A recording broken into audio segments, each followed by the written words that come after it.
Back again. This is part 3 of data types in MPI, and this is going to be episode number 7, if I'm not mistaken.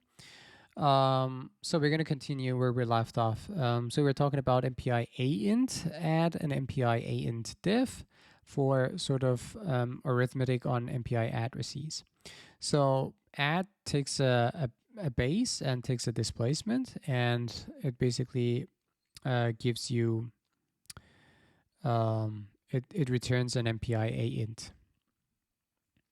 And this is as if you basically cast it into char star. You cast a base and then you add the displacement on top of it, and then you put the result into this result as an MPI get address. This is how it works. An MPI aint diff, you give two addresses, and this also works as if you pass in, you cast address 1 to char star, and then you minus it with char star, again cast of address 2, and then you use MPI get address to pass the result of these two into the result vector, similar to what we had here into the result vector. So then we have MPI type size, but we haven't seen the previous example, which was, I think, here, absolute address. So let's jump back into our examples. Absolute address. Okay. Here we have, let's say, a double, D, a character C. I'm not using my struct this time. I'm using two separate variables, a double and a character, which are defined here. They can be anywhere in the memory. But what I'm trying to do is to use MPI get address to use these displacements as absolute addresses. So I'm going to pass displacement number 1, which is the 0th element of this vector, and I'm going to pass the address of D of this double into that. That's going to populate it here, and the address of this character is going to get populated into the second element of this array, and then our types are going to be double and character, and then we're going to use the same create a struct, and we're going to pass in everything again here, and then we initialize D with 3, character with H, and then we send over this type. But note, this is super important, we are not sending any buffer. We said that when you are using these absolute addresses, which you can basically get with MPI get address, then when you want to send it, you send it relative to MPI bottom. So that is why we use MPI bottom here. And this is the count, it's always 1, and the all type is the type that we have defined. Okay, on the receiving side, we receive it, and then we try to print what we get in terms of D, the double, and what we get in terms of character. So let's go with MPI CC absolute addresses, MPI run. Okay, so this is a D is 3 and buffer is, the C is H, the character. So let's jump into here. Okay, we have talked about these stuff. So now MPI type size. For this one, you can pass in your data type, and then it gives you basically the size. But we have this, for example, contiguous.c. We said in several examples we had this size component, but we never talked about it. We never commented on it. So let's jump into this. So here for the size. In this if statement, I'm basically comparing the size of that struct to that double followed by a character. I want to see whether it's equal to, because size of has sort of a size t output. So I'm casting this size t to 9, because a double is 8 bytes and a character is 1. So it's going to be 9.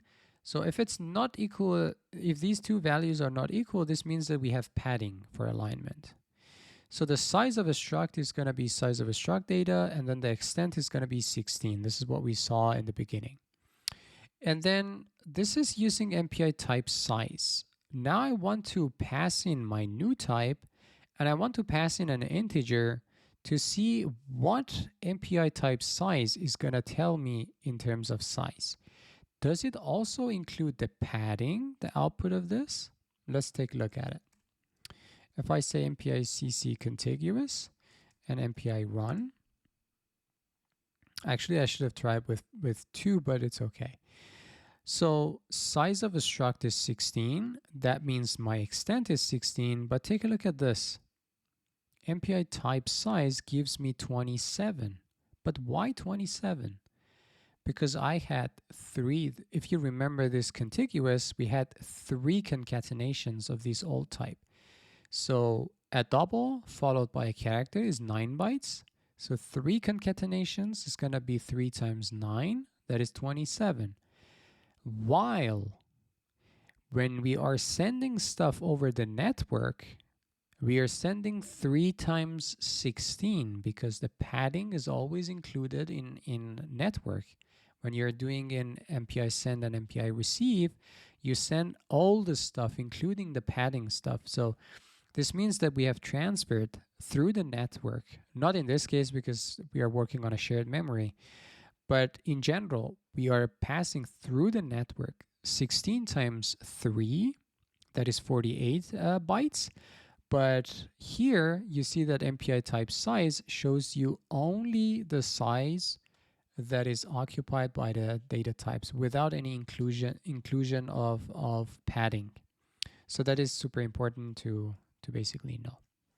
That's MPI type size. Okay, now it's lower bound and upper bound markers. So you see that we talked about padding, that our size might not be, or our extent might not be the same as the sizes, the real sizes of those basic data types that we are having.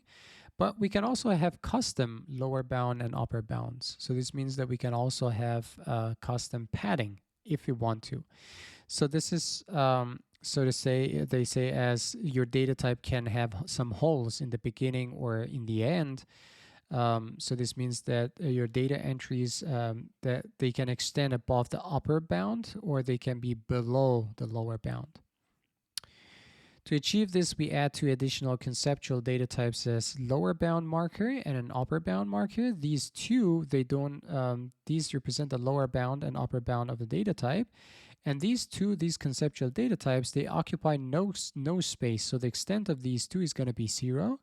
They do not affect the size or the count of a data type and do not affect the content of a message created with this data type. However, they do affect the definition of the extent of a data type. So this is what it means. So, and for that, you need to use this sort of function called MPI type create resized. This is an example. For example, this type, this is an old type, is MPI int, and then you give a lower bound, it's -3, and then you give also an extent, which is 9, and then you say, this is going to be my type 1. So it creates a new data type, that is type 1, that has an extent of 9, this is passed here, from -3, that's the lower bound, -3, up to 5, including 5. So -3, including 0, and then up to 5 is going to be 9 bytes, basically. And contains an integer at displacement 0. This is the data type defined by the type map of lower bound marker, -3, int, and 0, and then upper bound marker, and 6. So if this type is replicated twice by a call to MPI type contiguous with 2 here, so you concatenate those 2 here, and the final thing is going to be lower bound -3, int, and then 0. And then you're going to have int and 9, and then upper bound marker is going to be 15.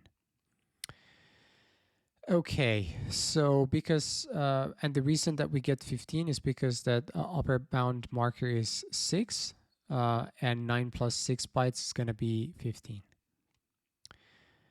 Okay, so this is MPI type create resized, and see the example resized.c here. Okay, these things are not important. Yeah, we have MPI type. Let's see this section because this one also has the same example. See resize.c. This one is get extent. This is the extent and bounds of data types. So you pass in your data type and it gives you what is the lower bound and what is the extent of that data type. We're going to see also an application of this function inside this resize.c. And it has also an _c version of it. The next one is MPI type resized. What is the syntax, how you need to use it. You pass in your old type, you pass in the lower bound, you pass in the extent. This is what you want to have, and then you're going to get your new type. We're going to see this one also in this example of resize.c. So I think we have all the necessary components right now. So let's jump into our examples. It was resize.c. There we go. This is my lower bound. I put it at minus 3. This is exactly similar to this example. Where was it? I lost it. It should be definitely after this. Yeah, this example. Starting, this lower bound was minus 3 and then the extent was 9. This is exactly the same replication of that. That is why I said we are in harmony with the examples of the MPI standard. And then we create with resized an MPI int. That's an integer with the lower bound that we want, with the extent that we want, and that's going to be our old type. We mark it as old type because we later want to basically use type contiguous, and that is going to be marked as new type with a count of 2. We're going to have 2 of these elements next to each other. And then we populated the buffer, and then we sort of print some information about the sizes. But we're going to have this, we're going to use this get MPI type get extent. This is what we talked about. And we're going to print the lower bound and the extent that we get from this sort of function. And then we're going to send it, and then we're going to print this thing. Okay, so if we say MPI CC resized. So MPI, okay, let's go with MPI run minus NP2. So you see that the size is 8. That is because we have 2 integers. And each integer is 4 bytes. That is 8 bytes. And lower bound is going to be minus 3. And extent is going to be 9. And these lower bound and extent are basically taken from this function call. This function called MPI type get extent. This is exactly what we get from that. Okay, although the size is 8, but it basically gives minus 3 and 9 because this is what we set. And we sent the buffer and we correctly printed the correct values on the receiving end. Okay, so now we pass these. We already talked about these. That is get extent. Okay, true extent of data types. So this is, we have an example in true extent. We're going to see this in action, but basically get true extent is similar to get extent. You pass in your data type, and then it gives you the true lower bound. It gives you the true extent as well.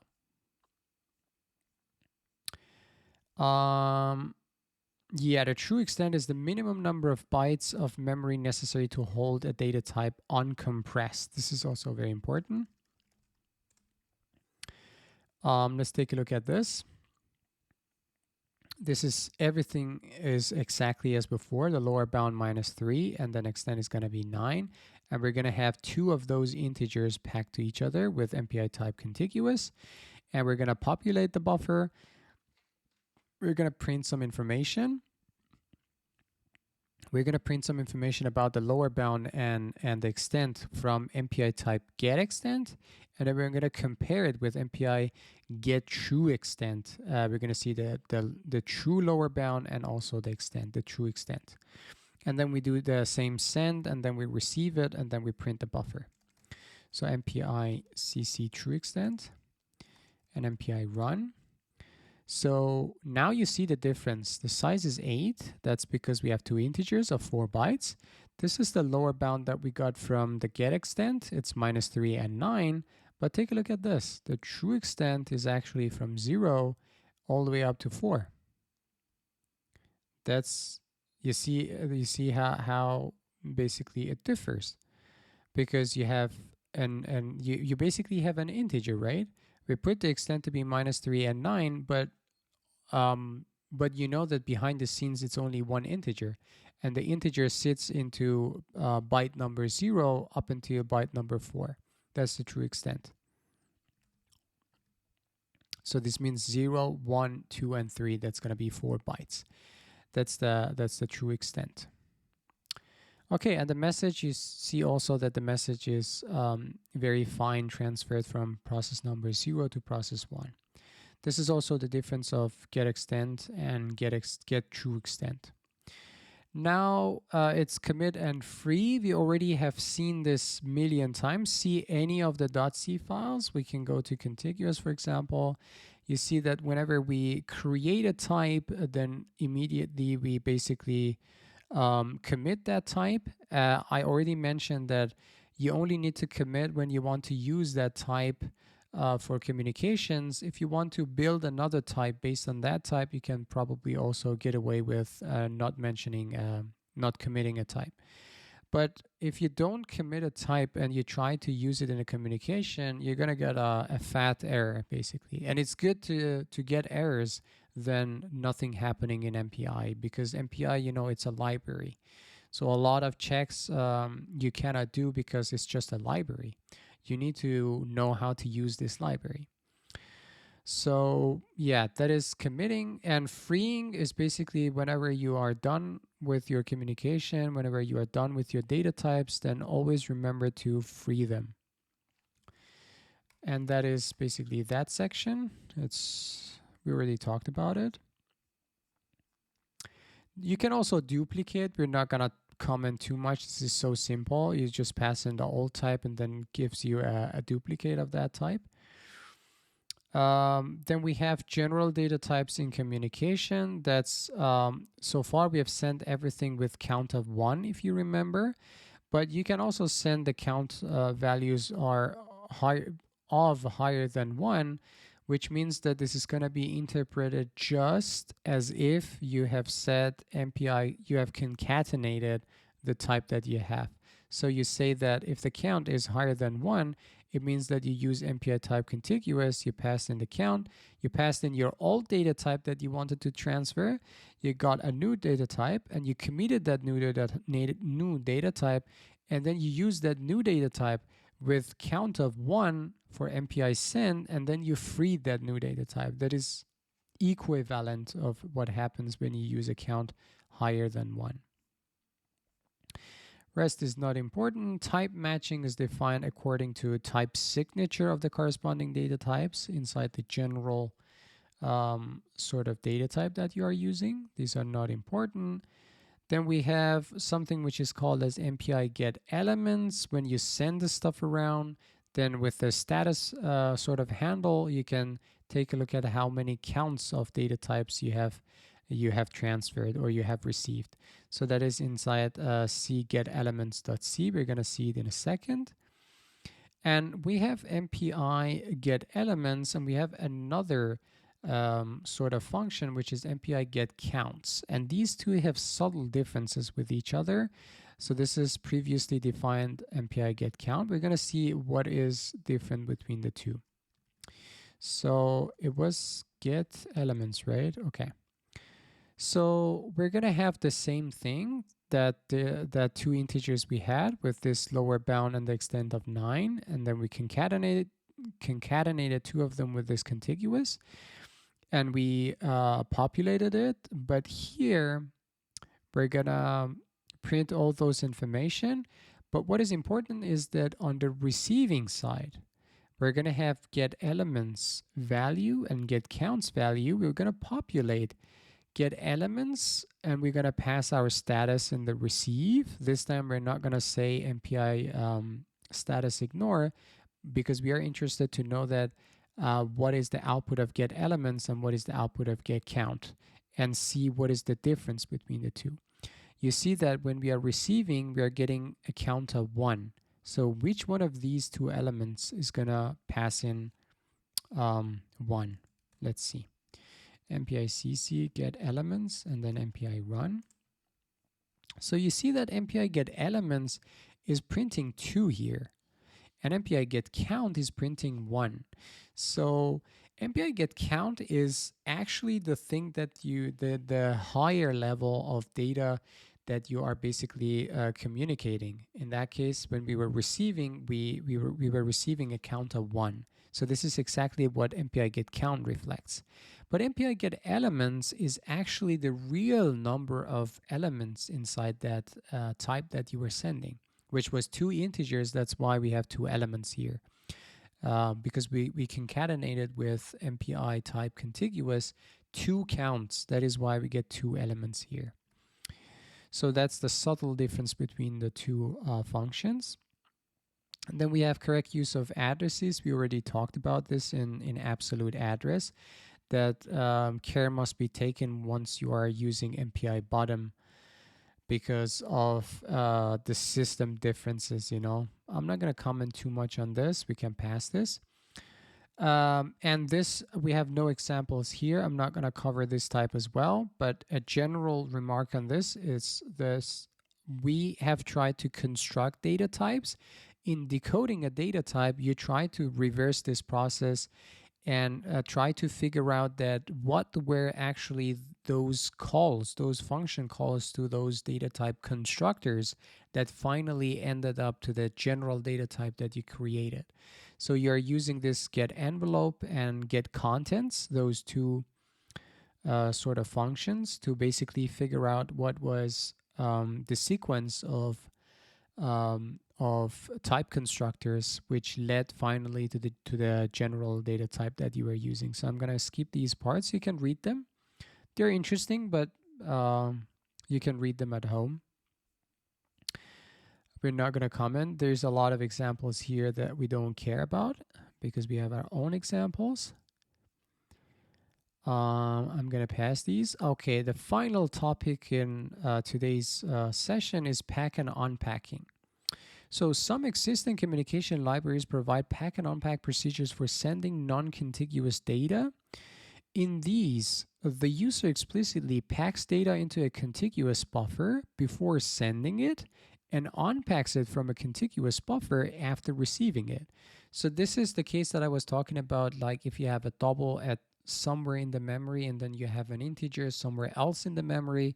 So one way to do it is to pack it and unpack it. So, whoops, this session is also 23 to 25 minutes. So I'm going to stop right here and then we're going to continue in the next episode.